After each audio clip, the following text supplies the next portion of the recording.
Welcome to Hardcover Feedback. I'm Brandi Smits. And I'm Tracey Hill. And today we'll be discussing Utopia by Lincoln Child. Rising out of the stony canyons of Nevada, Utopia is a place known for its cutting-edge robots, awe-inspiring holographics, and white-knuckle thrills.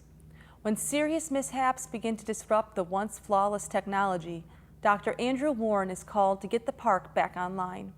On the day he arrives, a group of mercenaries have infiltrated the park's computer system, leaving the safety of 65,000 guests in the balance.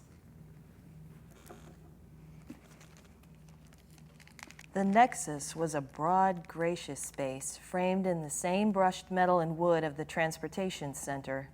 Restaurants, shops, souvenir boutiques, and guest services lounges lined the walls to the left and right, stretching ahead for what seemed a limitless distance. Warren followed the others down the monorail offloading ramp, Georgia in tow, gazing about curiously.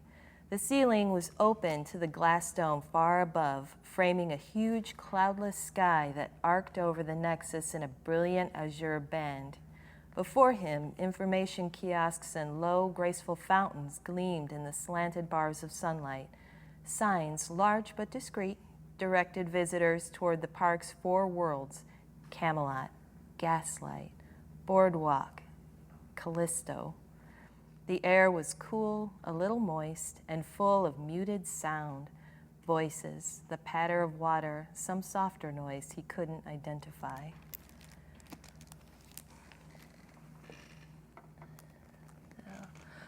Okay. Better than Disney? I swear, if I could go to Utopia, I would be there. It's one of those like dream amusement parks where it has like a combination of amusement parks all in one. Yeah. It has like some of the ones that I mentioned, like Gaslight is like a Victorian England one where like one of the rides is the Jack the Ripper ride. Yeah. And then there's the Boardwalk that has the old fashioned, you know, like the huge like Ferris wheels that were first like made on the boardwalks of whatever. Yeah. Just, I don't know, I just want to go there. The futuristic with the robot that serves ice cream and Well, yeah, who doesn't want a robot that serves you ice cream? I know, right? It's the dream, I would, okay? yeah. So, yes, the book is the dream. Yes. Until the thriller part happens. Yes. If this were a travel guide to a real place, we would so be there Oh, yeah. already. We'd just be talking about the trip from right, there. Right, exactly. We would go. Like, we're spending a week. Welcome. So, but yeah, when the story kicks in and it's about the characters involved,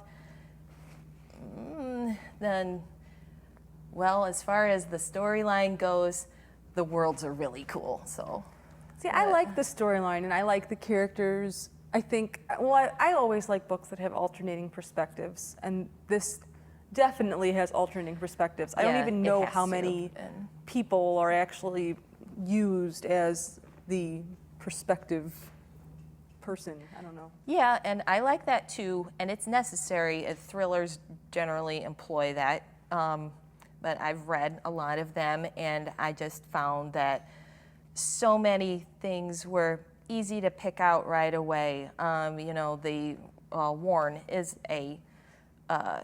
well, he's a guy with some troubles, but he's being called in to help. And okay, so that's kind of typical of a protagonist in a thriller, is someone who's being dogged by their own problems that come up as the story goes along.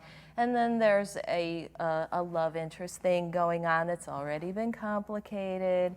And then, oh, look, there's a new potential romantic interest in here. And at that point, I was thinking, okay, this is a thriller still, right? You know, aren't we getting a little sidetracked But it's more than here? a thriller. It's deeper than a thriller. It has more layers than your normal thriller. Why? Because there are 4 awesome worlds to deal with instead of one? I am going to stand by this. I love this book. I've read this before. I love this book. Yeah, I've read it before too. I've been on this ride before. Well, so I thought this was a repeat ride.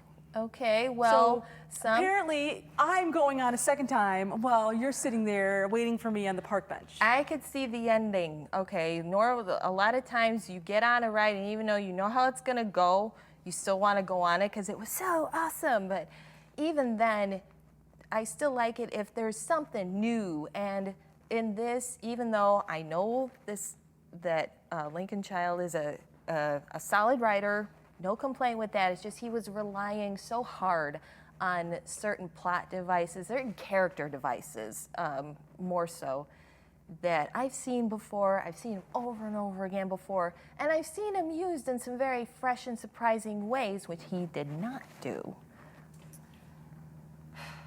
Okay. But the worlds were awesome. But the worlds are awesome, and there's really like, okay, what did you called what did you call the guy? The protagonist? No, What? the other guy. Oh, the wild card. The wild card. The wild guy. card was awesome. Okay, I He's- give you that. But he was even a character device. He was a standard. Hey, look, and now just when you think everything's gonna go crash and burn, all of a sudden we there's love wild it. card who's thrown in, and Okay. he's like, "What? What am I doing in Okay. here?" And then helps things along. I will say that yes, the book did use a lot of stock characters that were familiar thank you. and that we Yes. might have seen in other books or movies. But you know what? There's a reason why we like those books and movies, because we recognize those things. And I think that's what's cool about Utopia, is we recognize these character archetypes. We know what they're doing, and we appreciate them. And I mean, how many times have we seen, Johnny Depp / Matt Damon / Ben Affleck / everybody in the same type of role, but we still see the movie that's slightly different. So Yeah.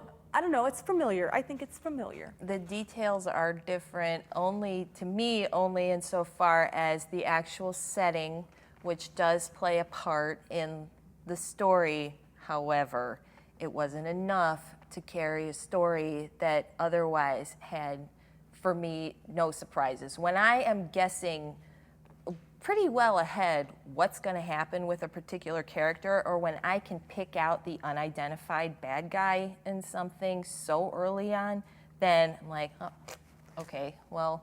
But it wasn't really a surprise who the bad guy was. It was pretty obvious that when he showed up, he's like, I'm the bad guy. No, Check there me was out. that bad guy, but Oh, then the there secret- was the other The secret one, squirrel bad guy secret that squirrel you should bad not be guy. talking about because you're spoiling. Spoiler alert. All right, let's rate this thing. What do you? Well, okay. How many stars would you like to give this book? I think only because it was solidly written. Otherwise, I mean, he's obviously a good stylist and such. 2 stars. Well, I give it 3.5 stars. 'Cause I love this book, and I think that, well, it's not that deep, and it's not a literary masterpiece. It's entertaining, and I think people will like it too. It's a popcorn muncher. That's it. I give you that. All right. So, thanks for joining us, and remember, you can get any of these books at the library. We'll see you next time. Bye. Bye.